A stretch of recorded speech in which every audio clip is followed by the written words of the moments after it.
আপনি গুগলে সার্চ করে দেখুন শহীদ মিনার, এই জায়গাটার লোকেশনটা দিন, দেখুন আসবে শহীদ মিনার SJM। একটা লড়াই, একটা ইতিহাস, এবং সেই ইতিহাসের হাত ধরে একটা জাতি উঠে দাঁড়ানো। অন্যান্য রাজ্যের যখন শিক্ষিত মানুষজন আমাদের বাঙালিদের সাথে কথা বলেন, তারা একটা কথা বারবার করে বলেন যে বাঙালি জাতির একটা অধঃপতনের কারণ হচ্ছে আপনারা বাঙালিরা বড় বেশি রাজনীতির মুখর। রাজনীতি ছাড়া আপনাদের জীবনে আর কোনো অঙ্গ নেই। আধ ঘন্টা কথা বললে আপনারা ঠিক দলীয় রাজনীতির মধ্যে ঢুকে পড়েন। এই যে দলীয় রাজনীতির মধ্যে ঢুকে পড়ে নিজেদের সমস্ত কিছুকে বন্ধক দেওয়ার যে প্রবণতা বাঙালি জাতি লাভ করেছে, এর ফলশ্রুতি স্বরূপ কি হয়েছে জানেন তো? স্বামীজি একটা কথা বলেছিলেন যে সমাজ নষ্ট হয় অশিক্ষিত মানুষদের চুপ করে থাকাতে নয়, বরং শিক্ষিত মানুষের নিরাপত্তায়। একটা সমাজে শিক্ষিত মানুষরা যদি চুপ করে থাকেন কোন অন্যায় অত্যাচারের বিরুদ্ধে, তাহলে সেই সমাজ ধ্বংস হতে বাধ্য। সমাজে যে অংশ সরকারের কাছ থেকে কিছু বাগিয়ে গুছিয়ে নিতে চায়, তারা প্রতিবাদ কোনোদিন করবে না, এটা খুব স্বাভাবিক একটা ব্যাপার। কিন্তু যারা প্রতিবাদ করবেন, তাদের কিন্তু যদি কলসের মধ্যে ঢুকে গিয়ে নিজের প্রতিবাদী সত্তাকে সেই কলসের মধ্যে লুকিয়ে রাখেন, তাহলে সমাজের অধঃপতনটা সেখান থেকে শুরু হয়। যে অধঃপতনের হাত ধরে সরকারি কর্মচারীদেরকে এই মঞ্চে একবার নয় দুইবার মোট 55 দিনের অনশন কর্মসূচি চালাতে হচ্ছে। ধর্মঘট হয়েছে, কর্মবিরতি হয়েছে, আবার ধর্মঘটের প্রস্তুতি নিচ্ছি আমরা। মিটিং, মিছিল, সভা, সমিতি, কোন কিছু বাদ থাকে। তারপরেও সরকার যে ন্যূনতম আলোচনা করবে এবং সেই আলোচনার মধ্যে দিয়ে যে সমাধান সূত্র বেরোবে, তার প্রসঙ্গটাই অধরা রয়েছে। কারণটা অন্য কিছু নয়। কারণ আমরা যে দাবিগুলো করছি, সেই দাবি যদি পূর্ণ হয়, এই পশ্চিমবঙ্গটা অন্তত ভাসবে। আমরা চাইছি পশ্চিমবঙ্গের বুকে একটা মানুষ যা কাজ করবেন, তার সেই কাজটুকুর জন্য তার ন্যায্য পারিশ্রমিক যেন তিনি পান। সেই কাজ কি শুধুমাত্র সরকারি কর্মচারীরা করছেন সে তাদের জন্য আমরা দাবি করছি? বিষয়টা একবারই সেটা নয়। আমরা বরং ভাবতে বলছি যে একজন মানুষ যিনি ধরুন রাজমিস্ত্রির কাজ করেন, তিনি কলকাতায় কাজ করলে কেন 500 টাকা পাবেন, আর কেন কলকাতার থেকে আর কম খরচে যেখানে জীবনযাপন করা যায় সেই চেন্নাই অথবা তার থেকে আরো ছোট শহর কোচিতে গেলে কেন 800 টাকা পাবেন?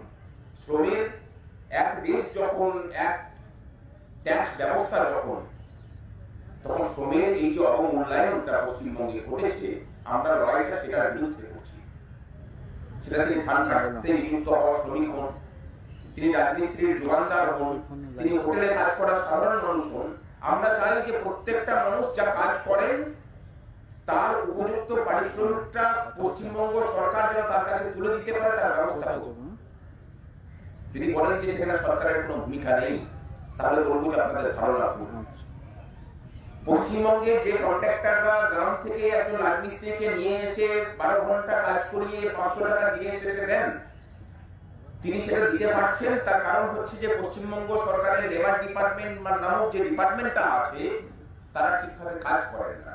এবং তার থেকে বড় সমস্যার বিষয়, পশ্চিমবঙ্গে যেহেতু সরকারি কর্মচারীরা বেতন কম পান, তার সাথে সাথে পাল্লা দিয়ে সমস্ত ক্ষেত্রের মানুষজন কম বেতনে কাজ করতে বাধ্য হন। এই যে প্রবণতা, শ্রমের যে অবমূল্যায়ন, লড়াইটা তার বিরুদ্ধে চলছে। হয়তো অনেকে বলতে পারেন যে এই লড়াই তো আপনাদের করার কথা, এই লড়াই তো ট্রেড ইউনিয়ন গুলোর করার কথা। হ্যাঁ, ঠিকই বলেছে। যে ট্রেড ইউনিয়ন গুলো আছে, এই কাজটা তাদের করার কথা। কিন্তু দুর্ভাগ্যের বিষয় হচ্ছে যে সমস্ত ট্রেড ইউনিয়নের কার্যকলাপ দুরকম। পশ্চিমবঙ্গের বাইরে একরকম আর পশ্চিমবঙ্গের ভিতরে একরকম।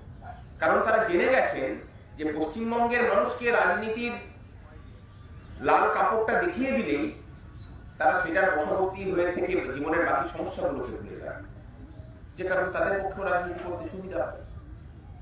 যে ট্রেড ইউনিয়নগুলো অন্য রাজ্যে গিয়ে মানুষের দাবিতে কাঁধে কাঁধ মিলিয়ে লড়াই করে, সেই ট্রেড ইউনিয়নই এখানে এসে পরে আগে রাজনীতি দেখে, আগে আপনার সমস্যার সমাধান করার আগে আপনি কোন দলটা করেন সেটা দেখে, তারপর আপনার সমস্যার সমাধানের গতি হয়। যে লড়াইটা আমরা চালিয়ে যাচ্ছি এই সমস্ত কিছুর বিরুদ্ধে লড়াই। আমরা লড়াইটা চালাচ্ছি এই সরকারের দুর্নীতির বিরুদ্ধে।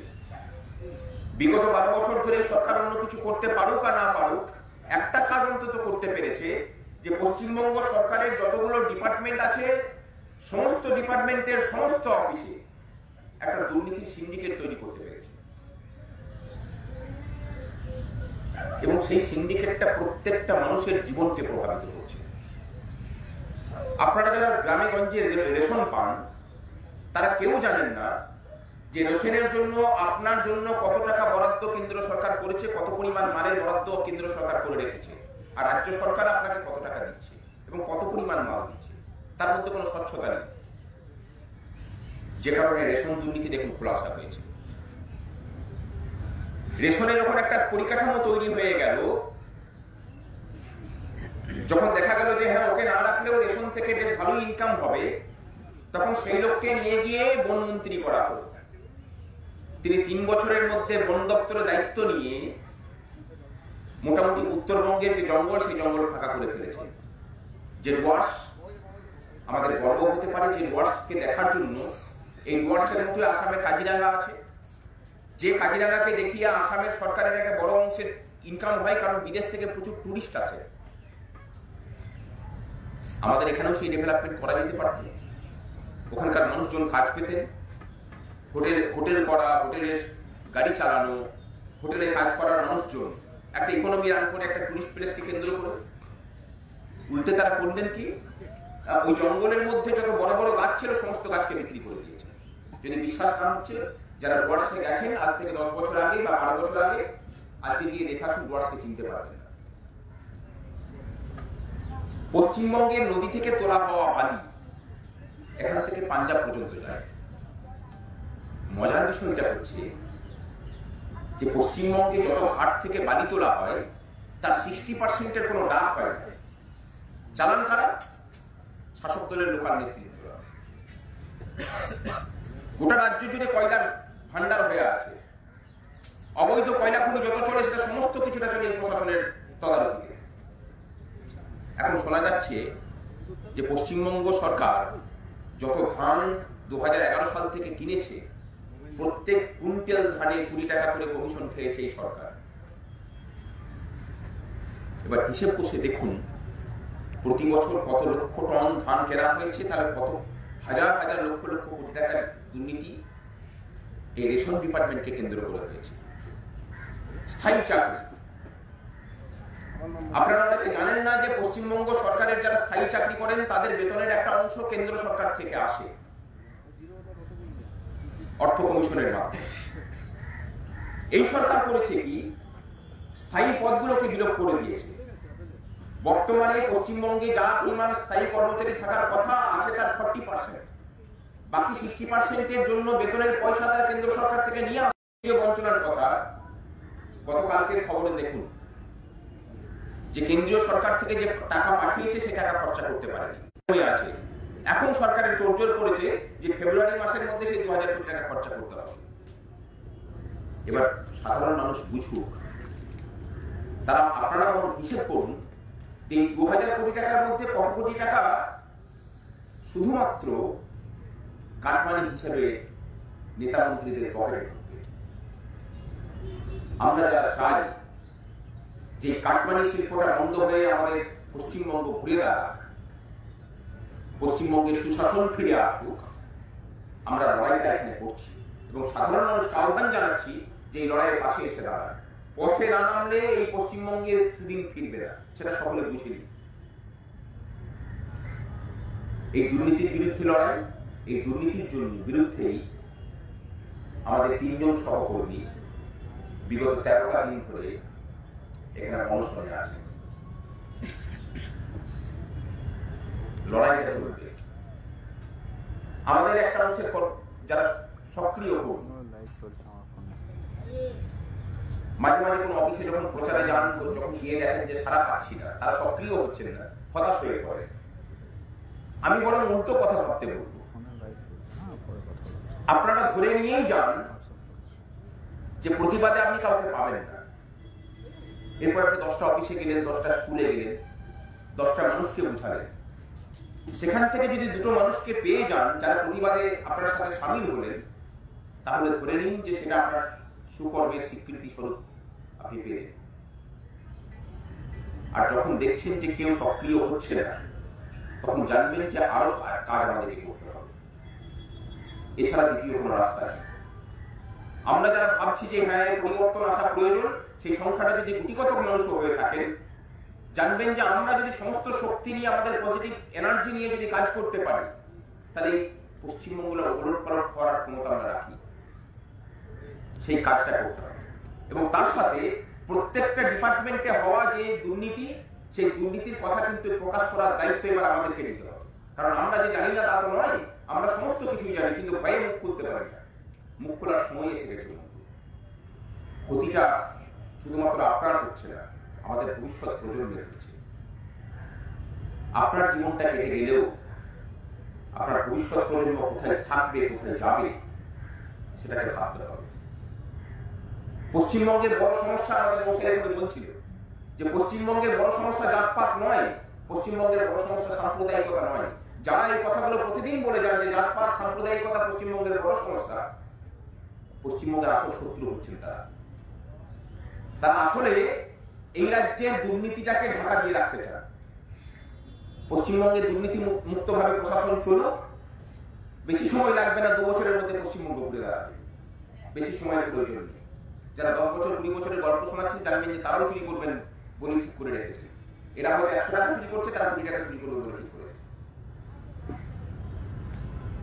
যদি চুরি বন্ধ করা যায়, পশ্চিমবঙ্গের সরকারের কাছে যা টাকা আছে, সমস্ত প্রকল্প চালিয়ে সৎভাবে প্রশাসন চালালে এই রাজ্যটাকে সোনা দিয়ে লুটে দেওয়া যায়।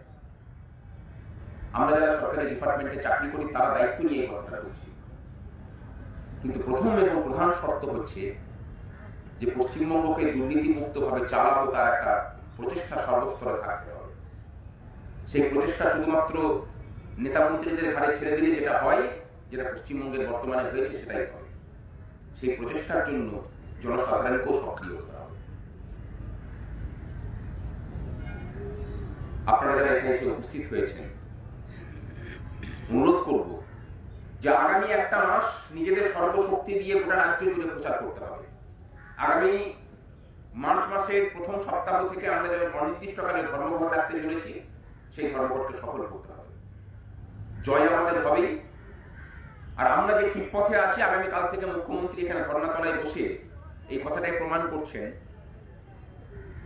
যে অবস্থান করা, ধর্ণা দেওয়া ছাড়া দ্বিতীয় কোনো রাস্তা পশ্চিমবঙ্গে আর বেঁচে নেই। যে কারণে তার নিজের দুর্নীতি ঢাকার জন্য তিনি এখন ধর্ণা দিতে বসছেন। যদিও সেটা মেকি অভিনয় ছাড়া অন্য কিছু নয়, তবুও তিনি বসছেন আর কি। কারণ নিজের অস্তিত্ব রক্ষার, অস্তিত্বটাকেই এখন সংকটের মুখে দাঁড়িয়েছে, কোনো দিকে কুল পাচ্ছেন না। আমরাও চাইবো যে ওই রেড রোডেই আমরাও গিয়ে ওখানে গিয়ে বসবো। তাতে যদি ওনার আন্দোলনটা যদি আরো শক্তিশালী হয়, তাহলে হবে। কারণ ওনাকে বারবার বলে থাকেন যে সরকারি কর্মচারীরা কেন্দ্রের বঞ্চনা নিয়ে কোনো কথা বলেন না। আমরা কালকে কেন্দ্রের বঞ্চনা নিয়েই ওখানে কথা বলতে যাব, তার মঞ্চে গিয়েই করতে হবে। সকলে ভালো থাকবেন। লড়াই জারি আছে, লড়াই জারি থাকবে। শ্রীবাস্তব